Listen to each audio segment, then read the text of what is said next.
Accused 2 and accused number 3 will be expected to proceed with their respective defense cases.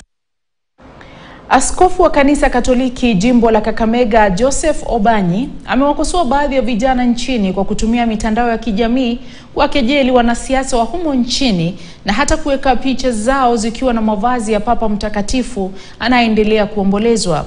Akizungumza katika kaunti ya Kakamega, Askofu Obanyi amewataka watumiaji wa mitandao ya kijamii kuwa na heshima kwa viongozi wao na kujitenga na matumizi mabaya ya mitandao. Vijana ni kama kidogo wanafanya kejeli, mzaa.